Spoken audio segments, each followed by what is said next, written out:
Hola, ¿cómo estás? Nuevamente te saludo en el nombre de nuestro acostumbramos a decir acá. Nuevamente te quiero invitar a que podamos reflexionar acerca de la palabra del Señor. Hemos estado observando algunos temas importantes. Entre ellos también hemos estado mirando el cómo nuestro Señor Jesucristo anunciaba el reino de Dios.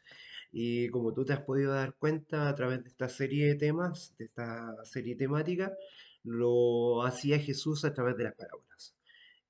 Nos quedan muchas parábolas todavía que revisar y en esta oportunidad quiero llevarte al Evangelio de Marcos, en el capítulo 4 para mirar algo que Jesús utilizó bastante. Y bueno, en general, para hablar en un contexto, para mostrar el contexto de cómo eran las personas, acá en el pueblo de Dios se dedicaba a dos actividades principalmente, la agricultura y la ganadería. En este caso vamos a hablar de las semillas, así que te invito a que podamos revisar en la Biblia para tener un tema de introducción, poner el foco temático y a través de eso podamos mirar. Quiero invitarte a que parafraseemos en algún punto eh, Marcos 4 que dice, decía además, entre los versículos 26 al 31 dice, decía además, así es el reino de Dios, como cuando un hombre echa semilla en la tierra y duerme y se levanta de noche y de día, y la semilla brota y crece sin que él sepa cómo. Decía también, ¿a qué hemos semejante el reino de Dios? ¿O con qué parábola la compararemos? Es como el grano de mostaza que cuando se siembra en la tierra es la más pequeña de todas las semillas que hay en la tierra. Con con esta introducción, con esta introducción temática en la cual Jesús compara su reino con una semilla, vamos a tener una palabra de oración para que podamos entrar en el tema. Querido Señor, te damos las gracias infinitas porque tú eres un Dios que nos habla a través de mensajes simples, que nos habla a través de tu palabra, que nos habla a través de la naturaleza, Señor. Principalmente hablaste a hombres comunes, a hombres simples, y que también a nosotros también quieres mostrarnos cómo es tu reino. Señor, así como una semilla tiene que morir, como una semilla tiene que transformarse en otra cosa, como una semilla tiene que germinar y dar a nosotros, Señor. Permite que la semilla que pondrá el Espíritu Santo en nuestras vidas pueda brotar, los cuales nosotros podamos también dar ese fruto, el fruto del Espíritu Santo, donde podamos mostrar el amor, mostrar la paz, la templanza, tranquilidad, el dominio propio, entre otras cosas, Señor. Permite que podamos mostrar una mansedumbre también a las personas y así poder mostrar cómo es tu carácter, Señor. Todo esto lo pedimos en los méritos tuyos, Señor. Amén. Y amén. Interesante tema, interesante tema que hemos estado hablando acerca de las parábolas de nuestro Señor Jesús. Aún cuando comenzamos a hablar de este tema dijimos que no era el primero que estaba hablando a través de este medio, ¿cierto? Ya vimos que en el Antiguo Testamento muchos de los profetas usaron las parábolas eh, y dentro de esto también nosotros queremos llevar y mirar el propósito de las parábolas. Si tú miras en el mismo capítulo de Marcos, entre los versículos 10 al 12 te voy a leer, dice, cuando quedó solo los que estaban cerca de él con los doce, esto le preguntaron sobre la parábola y que él había hablado acerca de la parábola del sembrador. Y él les dijo lo siguiente, a vosotros os he dado saber el misterio del reino de Dios para a los que están fuera, por parábolas todas las cosas. O sea, él le explicó por parábolas, pero que viendo, para que viendo ellos puedan ver y no perciban, y oyendo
de sus transgresiones.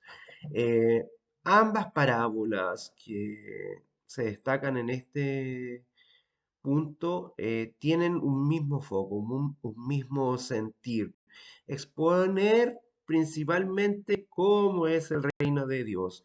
En esta reflexión cristiana tendremos la oportunidad de analizar cada una de las partes propuestas. Primero pongamos un contexto. Solamente el Evangelio de Marcos registra la parábola de la, ¿cierto? En cuanto a la parábola del grano de mostaza, fue escrita también por Mateo, que tú la puedes revisar en Mateo 13, Mateo capítulo 13, entre versículos 31 y 32. Y en Lucas capítulo 13 también, eh, versículos 18 y 19. Probablemente Jesús la contó en el inicio de su ministerio, cuando su enseñanza sobre el reino de Dios era visto de manera dudosa. La gente todavía no tenía claridad. Bueno, hasta el fin del ministerio de Jesús no había mucha claridad de lo que él quería hacer, pero él venía a mostrar su reino y cómo este era. De una manera simple como él se presenta, como él muestra cómo es Dios, porque él venía no solamente a mostrar el reino de Dios, sino cómo era Dios mismo. Es así. Visto que sus primeros seguidores eran personas simples, como pescadores, personas despreciadas, los publicanos, muchos dudaron que el ministerio de Jesús sería un ministerio exitoso. Entonces Jesús tomó como ejemplo el proceso de la plantación, ¿cierto? Mira qué interesante, porque hasta el día de hoy nosotros seguimos hablando del plantar iglesias, plantar células, plantar conferencias, hacer un trabajo misionero con estas características. Hasta el día de hoy nosotros seguimos mirando a las semillas como algo que puede traer crecimiento y que éstas van a germinar. El crecimiento de una semilla, Jesús la utiliza para ilustrar cómo crecería el reino que él estaba inaugurando. Para este mensaje vamos a mirar este punto. La semilla que crece en secreto.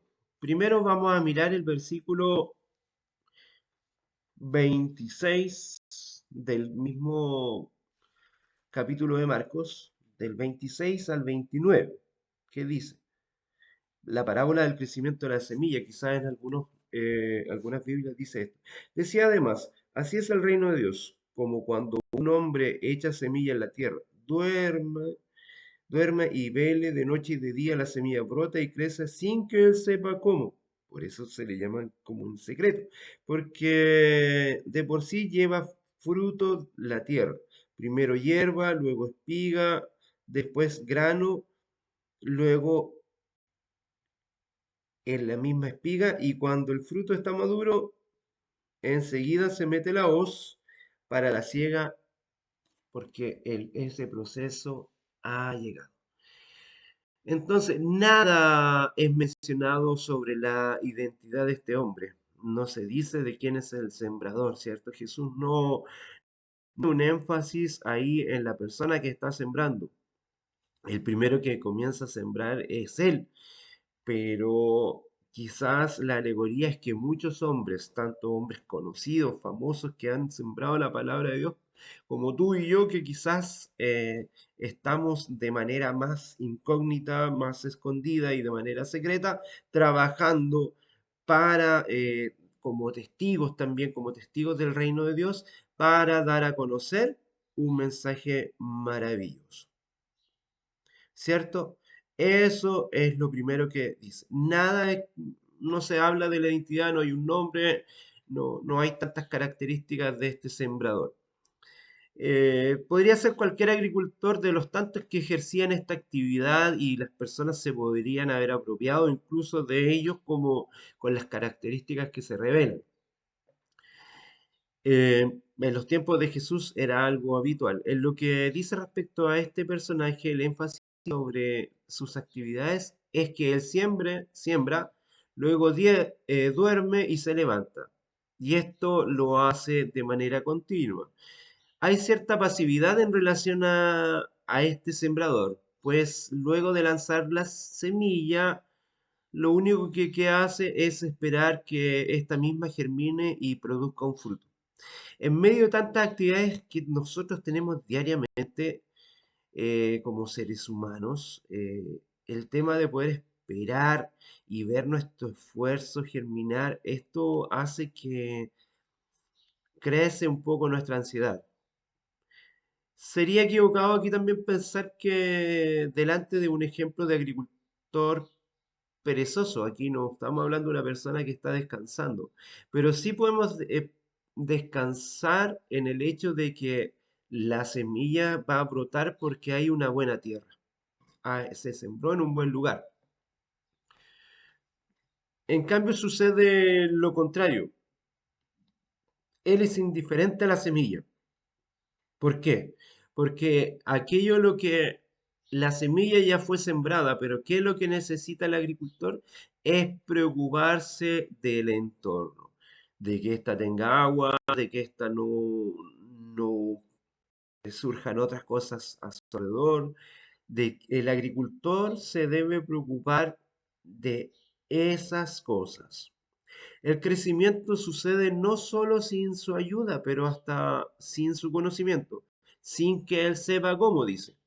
Es claro que el hombre experimentado sabe teóricamente que la semilla brota y crece, pues espera constantemente su conciencia. La semilla crece, entre comillas, como podríamos decir, a sus espaldas pueda ver. La semilla brota y crece, como dice el versículo 28. Una vez lanzada al suelo es una cuestión solamente de tiempo, cultivada así en su total desarrollo por sí misma. Esto te da claridad de que el Evangelio brota y crece por sí mismo. Mira qué interesante. Así es la traducción de atomate, una palabra griega que viene del término automático, o sea, de forma espontánea. Se refiere a aquello que crece y sucede sin una intervención humana. El Evangelio, si bien es cierto, tú y yo podemos ser instrumentos de la predicación, instrumentos como testigos, por testimonio, por predicación, o en la forma en que el Señor te ha llamado a ser un siervo de Él, pero nosotros como instrumentos, la persona que recibe este mensaje, se autoproduce, se hace de manera espontánea y germina en la vida de la persona de una manera en la voluntad que Dios quiere. Por eso, no ejerzas una presión, no fuerces, no hay una intervención humana acá. Si bien es cierto, tu mensaje es potente que lo compartas, es importante que tú lo hagas primeramente por testimonio, ya que a través de tu ejemplo tú puedes mostrar cómo es el reino de Dios y en segundo lugar, con las cosas que tú le puedes enseñar a otro en la medida que la persona quiera relacionarse con Dios, más que contigo, con Dios, ¿cierto? Entonces se autoproduce, autogermina. La secuencia del texto dice, primero la hierba, luego la espiga, después el grano y llenos de un grano lleno en toda la espiga. Cualquier persona que tenga el mínimo de conocimiento en agricultura sabe que la cosecha es el resultado final de lo que ya se plantó. Es por eso que todo proceso tiene su punto de partida. Primero, lanzar la semilla y se va desarrollando de manera gradual. Así es el reino de Dios, que de esta perspectiva humana va tomando forma en el desarrollo de la historia de una persona. Las cosas del reino de Dios prosiguen a pesar de los seres humanos, a pesar de la intervención, a pesar de que haya corrupción, a pesar de que existan los demonios, pero el Señor es fiel y verdadero y Él es quien desarrolla un proceso y es fiel en terminar esto. Y cuando el fruto está maduro, enseguida se mete la hoz para la siega que ya ha llegado el momento. La labor diaria del hombre queda En este sentido, él lanza la semilla y espera. El crecimiento es un proceso que sucede después de lanzar la semilla. Sin embargo, eh, en este calendario, en este reloj, nosotros vamos a ver cuándo es el proceso correcto de maduración. Cada situación es distinta. La cosecha siempre se remonta a un proceso en el caso del tiempo de, del pueblo de Dios se reflejaba en momentos festivos, un momento de celebración, de júbilo, que era el resultado, y había una fiesta para las cosechas. Mira qué interesante. Así se puede considerar la cosecha como un anuncio de juicio también. La enseñanza de Cristo y de los apóstoles torna evidente que hay un propósito divino con la relación en la relación de la epocal, en la relación que está estrechamente vinculada a este tiempo. Esta parábola ha sido interpretada de muchas formas a lo largo de la historia. Algunos vienen al sembrador como siendo Dios sembrando su gracia en el corazón del hombre. Otros creen que Jesús es el sembrador que siembra el reino de Dios en el corazón de las personas. Hay quienes defienden que el sembrador era Juan el Bautista y por eso tenía que desarrollarse la madurez cuando llegara Jesús. Muchas interpretaciones. Seguramente tú has escuchado muchas de ellas. Aunque sea oculto y no sea reconocido, el reino está presente y totalmente revelado en el tiempo de Dios, en los tiempos que Dios tiene determinado. Esta parábola no se refiere a aquello que los seres humanos podrían hacer o deberían hacer en cuanto al reino de Dios. Ella también nos hace mirar nuestra espiritualidad. Las personas precisan recordar que esta parábola del reino, a pesar de las experiencias del proceso del reino, ya fue iniciado y alcanzará su objetivo. Dios es fiel en completar sus acciones. Dios es fiel en completar. La parábola ilustra las actitudes apropiadas delante de un reino y de su cosecha escatológico, la paciencia. Él vendrá cuando el tiempo de Dios esté, cuando ya esté todo el grano maduro. Confianza a pesar de las apariencias, porque en este caso Dios es aquel que está actuando y nosotros solamente nos ponemos en sus manos. Independiente de esto, cuando el reino de Dios esté cerca, cada uno de nosotros como granos completos entenderemos su propia dinámica. Ahora quiero mirar un poquito brevemente también el grano de mostaza, que también se ve acá. Fíjate en la parábola del grano de mostaza que también se refleja, como habíamos dicho, en Mateo y en Lucas, ambos en el capítulo 13. Ya te di los versículos, pero los estamos revisando en Marcos. Decía también, ¿a qué compararemos o con qué compararemos el reino de Dios? ¿Qué parábola nos servirá para representarlo? ¿Con qué parábola la compararemos? Dice, es como el grano de mostaza que cuando se siembra es la más pequeña de todas que hay en la tierra. ¿Con qué la compararemos? Podría imaginarse Jesús delante de sus oyentes lanzando una pregunta como esta. ¿A qué vamos a comparar el reino de Dios? ¿Con qué otra parábola la podemos comparar? Así Jesús nos conduce a una misma respuesta y él dice, es como un grano de mostaza que, que es el más pequeño de todos y que cuando se siembra en tierra, ¿qué ocurre? El grano de mostaza se torna un símbolo de pequeñez y se creó en torno a él un dictado, podríamos llamar proverbial, para referirse a lo que es muy pequeño. Eh, Jesús usó su ejemplo para hablar al respecto de la fe, de una fe pequeña como la del grano de mostaza. Así se puede producir también resultados. Tanto en el mundo judío como en el greco romano, el grano de mostaza era conocido por su tamaño, por su tamaño muy pequeño. Las personas que hacen medición de esas semillas informan que el grano de mostaza tiene 1 milímetro de diámetro y son necesarias unas 725 a 760 unidades para llegar al peso de 1 gramo. Imagínate, imagínate. Pero después nosotros podemos compararlo con dice, pero ¿cuánto ha crecido? Es la mayor de todas las hortalizas. Aunque Mateo 13 acreciente que el grano se transformó en un árbol, no se debe suponer que se trataba de un árbol en el sentido como entendemos hoy día, como miramos un árbol nosotros, una secoya, por ejemplo. Pues era común en los tiempos de Jesús que cada familia tuviese su propio huerto. Eh, entonces la referencia del grano de mostaza, la semilla de mostaza, hace referencia a una hortaliza y dentro de todas estas hortalizas, siendo el grano más pequeño, iba a producir la hortaliza más grande. Y se dice también, y se hace un árbol de tal manera que vienen las aves del cielo y hacen nidos en sus ramas. Finalmente se tiene un árbol frondoso y acogedor cuyo origen fue una minúscula semilla.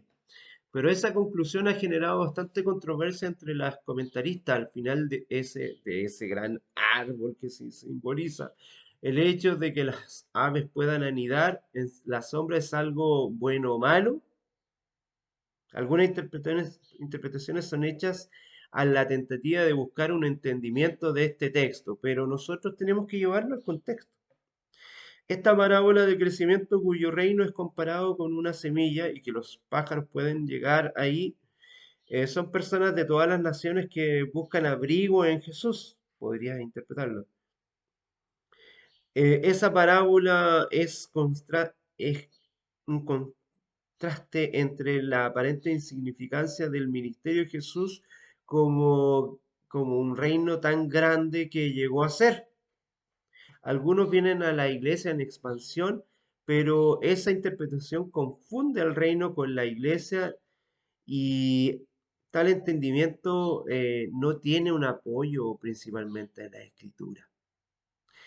La interpretación opuesta de las más populares dice que la iglesia está organizada erróneamente y que cambió el énfasis de la semilla sembrada para un árbol que crece.